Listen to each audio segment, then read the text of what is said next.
आज मैं ये आश्वासन देना चाहता हूं कि भारत की G20 अध्यक्षता इंक्लूसिव, एम्बिशियस, डिसिसिव और एक्शन ओरिएंटेड होगी।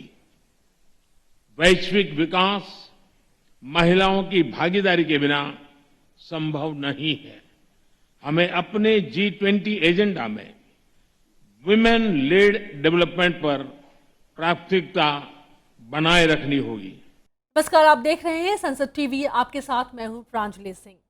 प्रधानमंत्री ने बाली में महिलाओं को लेकर के यह बात तब कही थी जब भारत के पास G20 की प्रेसिडेंसी आई थी। तब से लेकर आज तक जब G20 के सफल आयोजन के बाद भारत ने P20 का भी एक सफल आयोजन कर लिया है और दोनों आयोजनों में एक खास बात थी और वो थी महिलाओं की हर तरफ भागीदारी को बढ़ाने पर चर्चा।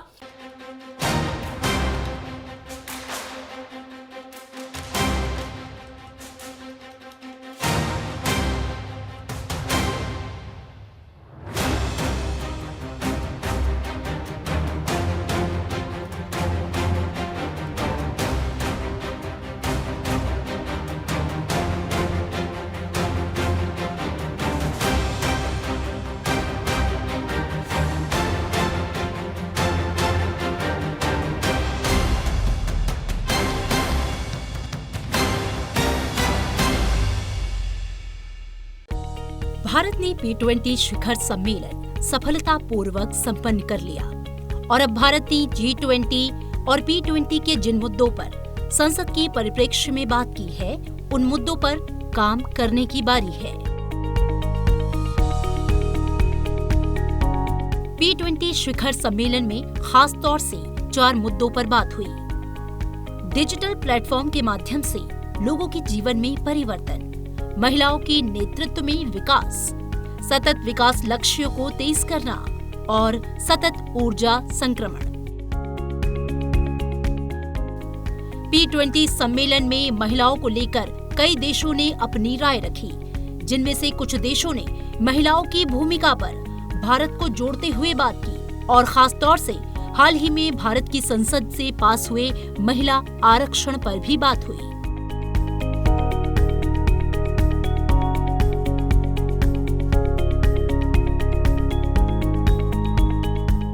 ऑस्ट्रेलियाई सीनेट की सभापति सुए लाइन्स ने कहा कि भारत का नया संसद भवन बहुत सुंदर बनाया गया है। इस नए संसद भवन में आयोजित पहले सत्र में नारी शक्ति वंदन अधिनियम पास हुआ, जो बताता है कि भारत महिलाओं के अधिकारों को लेकर कितना गंभीर है। India doesn't take its democracy seriously. Well, they would have been convinced last night at the beautiful new Parliament building. That environment, the whole environment is fabulous. The Parliament is amazing, and it was such an honour for you to take us there. So thank you. हमने समय समय पर दृष्टिकोणों को बदला, जहाँ आवश्यकता थी वहाँ संविधान में संशोधन किया। आज पंचायत से लेकर नगर पालिका से लेकर 33%, कई 50% महिलाओं को भागीदारी है। उनकी समाज जीवन में भागीदारी, निर्णयों में भागीदारी, और इसी संसद के अंदर हमने 33% महिलाओं को आरक्षण देकर, हम शुरू से महिलाएं हमारी संख्या में बढ़ी है। हम अगर 1952 से लेकर अभी तक का चुनाव का विश्लेषण करें तो महिला प्रतिनिधित्व बढ़ा है, लेकिन उचित महिला प्रतिनिधित्व और बढ़े। इसके लिए सरकार बिल लेकर आई। आने वाले समय में राज्य की विधानसभाओं में, संसदों के अंदर 33% महिलाओं का आरक्षण मिलेगा। नीतियों में, कानून बनाने में भागीदारी बढ़ेगी और निश्चित रूप से महिलाओं की भागीदारी बढ़ेगी, चाहे नीतियां बनाने में हो, चाहे कार्यक्रम बनाने में, चाहे कानून बनाने के अंदर राज्य में भागीदारी बढ़ेगी। ओमान राज्य परिषद के उपाध्यक्ष डॉक्टर बदरिया इब्राहिम अल-शीही ने कहा कि ओमान सल्तनत महिलाओं को समान नेतृत्व और अवसर देने में विश्वास रखता है। Many of my colleagues have spoken earlier. They play a crucial role in advancing gender equality, and women in parliaments are known to be the main drivers of change in terms of gender equality in parliaments and the prospective societies.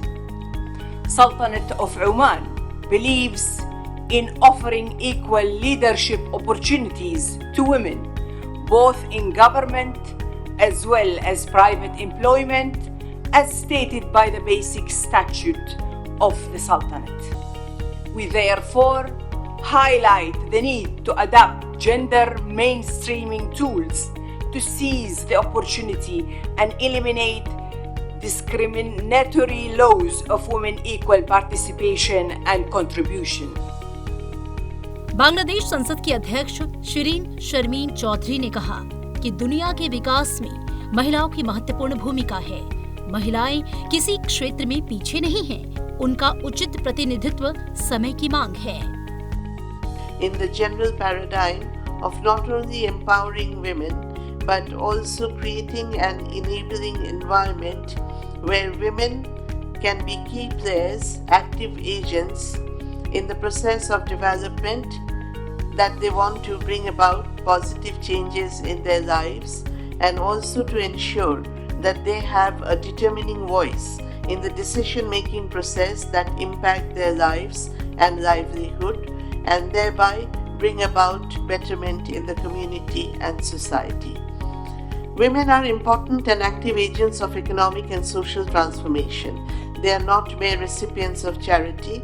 Women are key contributors to development process. Women producing 60% to 80% of food in most developing countries play a major role in ensuring food security. P20 शिखर सम्मेलन में वैश्विक स्तर पर राष्ट्रीय संसदों में महिलाओं का प्रतिनिधित्व कम होने पर भी चर्चा हुई।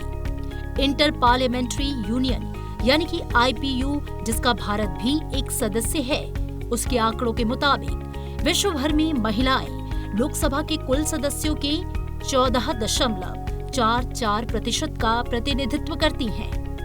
अमेरिकी उपराष्ट्रपति कमला हैरिस ने संयुक्त राष्ट्र में अपने पहले संबोधन में कहा था कि लोकतंत्र का स्तर मूल रूप से महिलाओं के सशक्तिकरण पर निर्भर करता है।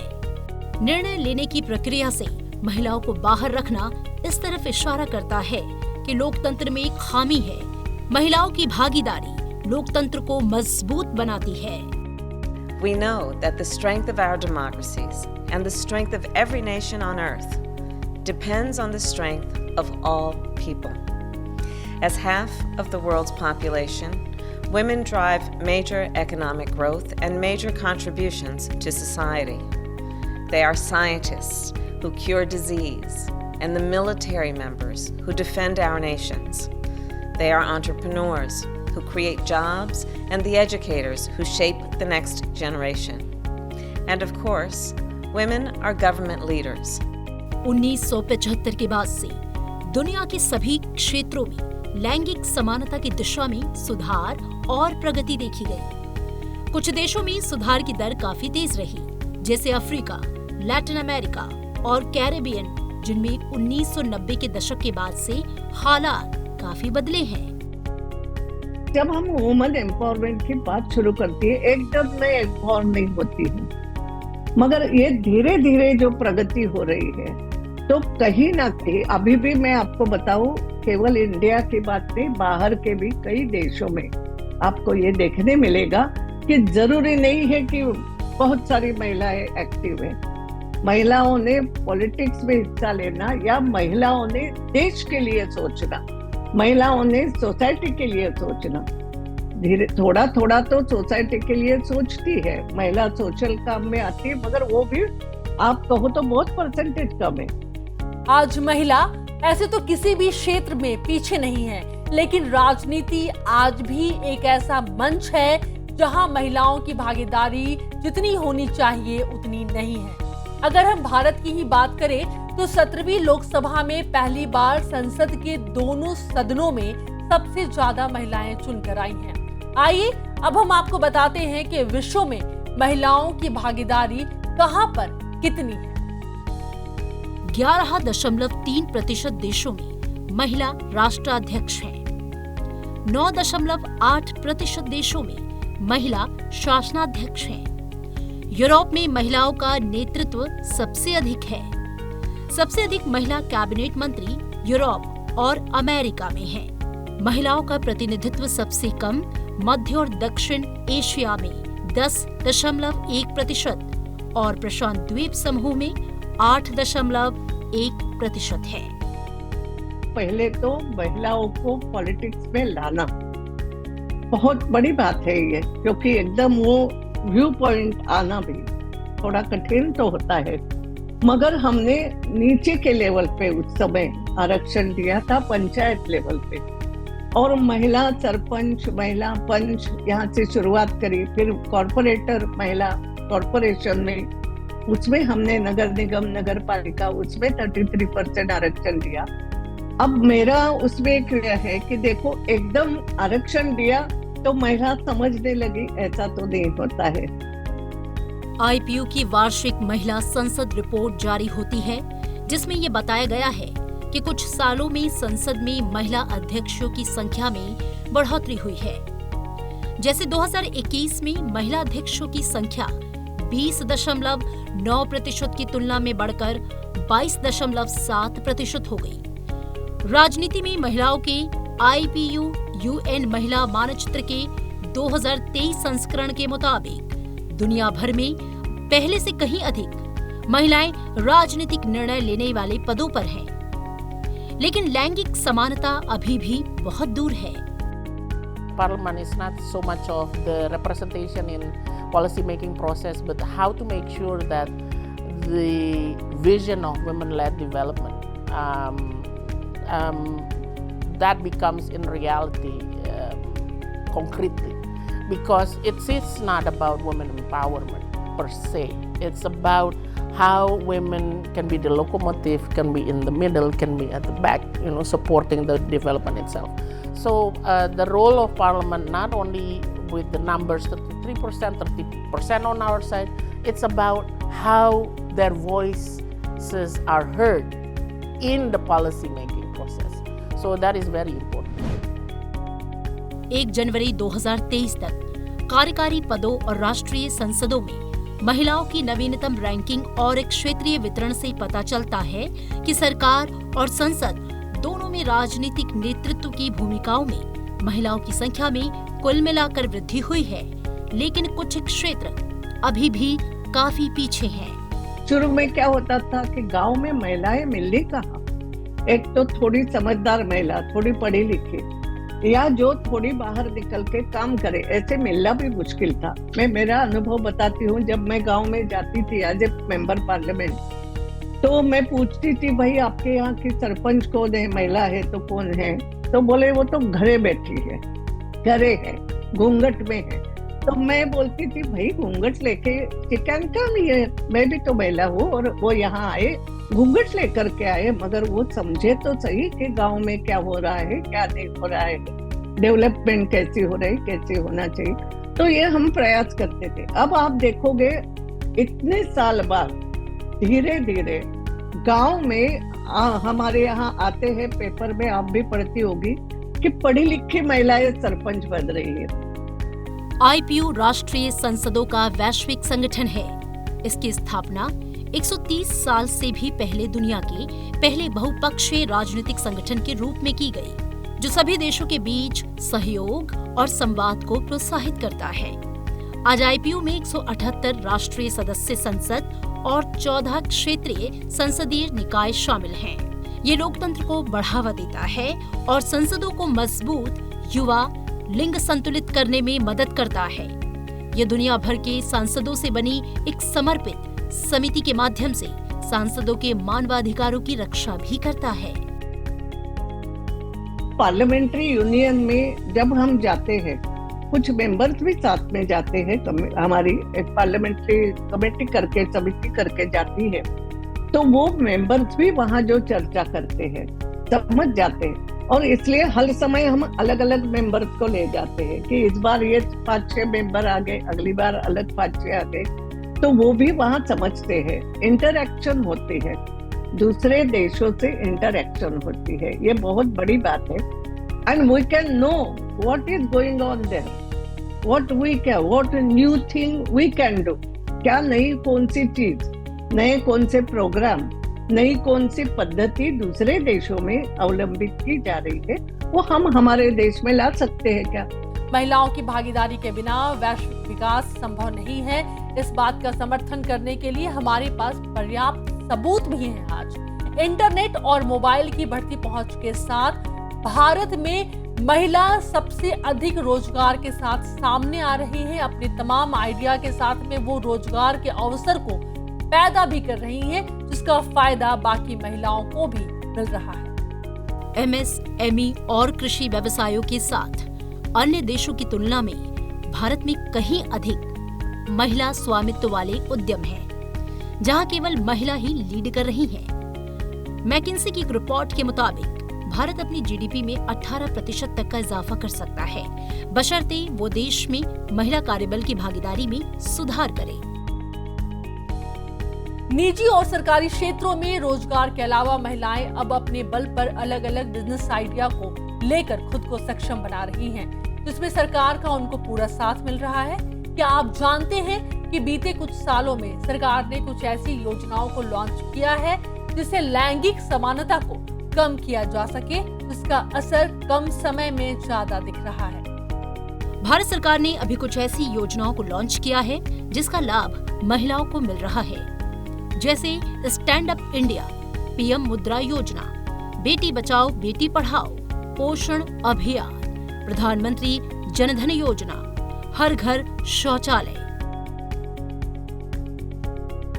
India's vision is not just of development which benefits women.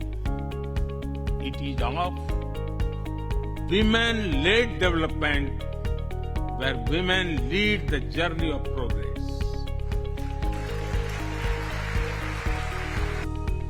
महिलाओं के विश्वास को बढ़ाया गया है, उनके आत्मविश्वास को मजबूत किया गया है।